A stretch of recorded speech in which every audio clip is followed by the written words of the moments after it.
হাসরের মাঠের অবস্থা কি হবে, কেমন হবে, কেমন ভয়ঙ্কর হবে, এর কয়েকটা দৃষ্টান্ত বেশ করে আলোচনা শেষ করব। দৃষ্টান্ত নম্বর 1, আল্লাহ রাসূল সাল্লাল্লাহু আলাইহি ওয়াসাল্লাম বলেন, ইহশারুন নাস ইয়াউমাল কিয়ামাতি আলা হুফাতিন ওয়া উরাতিন ওয়া উরালা। আল্লাহ রাসূল সাল্লাল্লাহু আলাইহি ওয়াসাল্লাম বলেন, কিয়ামতের ময়দানে মানুষ উঠবে খালি পায়ে, নগ্ন পা, উলঙ্গ অবস্থায়। মানুষজন তাই আল্লাহ তাআলার সামনে দাঁড়িয়ে থাকবেন। সাহাবায়ে কেরাম হযরত আম্মা আয়েশা সিদ্দিকা রাদিয়াল্লাহু আনহা জিজ্ঞেস করলেন, ইয়া আল্লাহর রাসূল, আর রাজুল ইয়ানজুরু ইলা বাদিন, সবাই যদি উলঙ্গ অবস্থায় থাকেন তাহলে একজনকে অপরজনের দিকে তাকাবে না? আমরা কিভাবে একজন অপরজনের সামনে দাঁড়িয়ে থাকবো? আমাদের কি লজ্জা হবে না? আল্লাহ রাসূল জবাব দেন, হে আয়েশা, আল আমরু আশাদ্দু মিন যালিক, অবস্থাটা হবে এত ভয়ঙ্কর, অবস্থাটা হবে এত ভয়াবহ যে একজন অপরজনের দিকে তাকানোর সুযোগ পাবে না। দৃষ্টান্ত নাম্বার 2, আল্লাহ রাসূল সাল্লাল্লাহু আলাইহি ওয়াসাল্লাম বলেন, তুদুল শামসু ইয়াওমাল কিয়ামাতি হাত্তা তাকুনা আলা কদরি মাইলিন, কিয়ামতের আগে সূর্যটা নিচে নামতে নামতে, নিচে আসতে আসতে এতটাই নিচে নেমে আসবে, ইয়াগলি দিমাগুম, ওই 1 মাইল উপরে সূর্যের তাপে মানুষের মগজগুলো টকবক করতে থাকবেন, এতটাই নিচে নেমে আসবেন। হাত্তা তাকুনা আন-নাসু বিকদরি আমালিহিম আলা উরাকিন, প্রত্যেকের আমল অনুযায়ী গামের সাগরে হাবুডুবু খেতে থাকবেন। কারো গাম হবে হাঁটু পর্যন্ত, কারো গাম হবে কোমর পর্যন্ত, কারো গাম হবে পেট পর্যন্ত, কারো গাম হবে গলা পর্যন্ত, আবার কারো গাম হবে নাক পর্যন্ত। এরকম ভাবে গামের সাগর নিচের দিক থেকে উপরের দিকে উঠতেই থাকবে। অবস্থাটা কত ভয়ঙ্কর হবে, কত ভয়াবহ হবে, একটু চিন্তা করেন।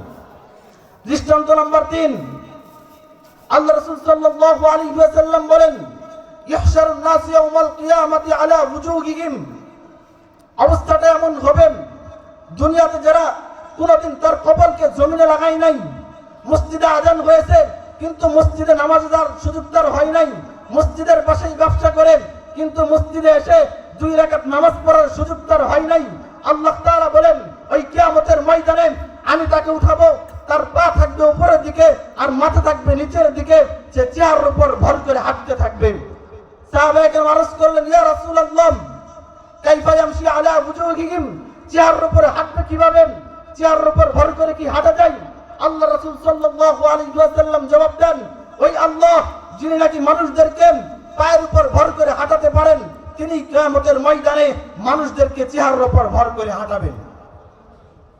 দৃষ্টান্ত নাম্বার 4, আল্লাহ রাসূল সাল্লাল্লাহু আলাইহি ওয়াসাল্লাম বলেন, ইহশারুন নাস ইয়াউমাল কিয়ামাতি আলা সালাসাতি আসনাফিন, কিয়ামতের ময়দানে মানুষ উঠবে 3 শ্রেণীতে বিভক্ত হয়ে।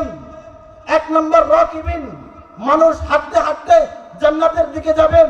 2 নম্বর মাশিঈন, মানুষ ঘোড়ায় আরোহণ করেন, তারা যারপর জান্নাতের দিকে যেতে থাকবেন। 3 নম্বর, আল্লাহ রাসূলকে আল্লাহ তাআলা বলেন, আপনি দেখবেন ওই মুনাফিককে তার চেহারা নিচের দিকে আর মাথাতে পা থাকবে উপরের দিকে, চেহারার উপর ভর করে সে হাঁটতে থাকবেন, রক্তে রক্তাক্ত হয়ে যাবে, রক্ত গড়ে গড়ে পড়বে, এরপরেও সে জাহান্নামের দিকে যেতে থাকবে। অবস্থাটা হবে এত ভয়াবহ, অবস্থাটা হবে এত ভয়ানক। দৃষ্টান্ত নাম্বার 5, আল্লাহ রাসূল সাল্লাল্লাহু আলাইহি ওয়াসাল্লাম বলেন, কিয়ামতের ময়দানে সকলের হক আদায় করে নেবেন।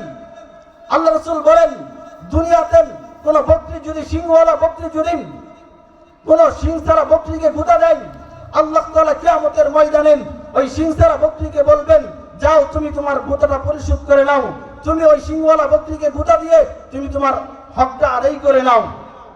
মুহতারাম হাজিরিন, দুনিয়াতে কোন বান্দা যদি আল্লাহ তাআলার হক নষ্ট করেন, আল্লাহ তাআলার হক মেরে খায়, দুনিয়াতে সে মনে করবে আমি তো বেঁচে গেলাম।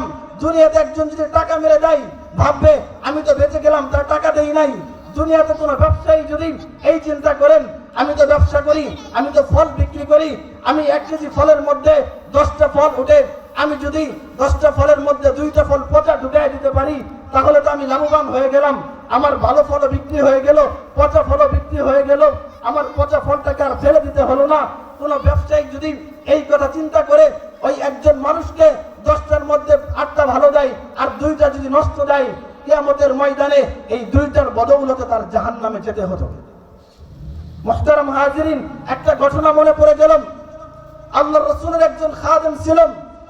আল্লাহর রাসূলের আসবাবপত্র, আল্লাহর রাসূলের বিভিন্ন জিনিস বহন করত, খাদেম হিসেবে সব সময় থাকতেন। একবার যুদ্ধে আল্লাহর রাসূলের সাথে সে যায়। যুদ্ধের ময়দানে যখন আল্লাহ তাআলা আল্লাহর রাসূলের সামানপত্র নামাচ্ছিলেন, এই সময় বিপরীত পক্ষ থেকে একটা তীর এসে তার কপালে লাগে।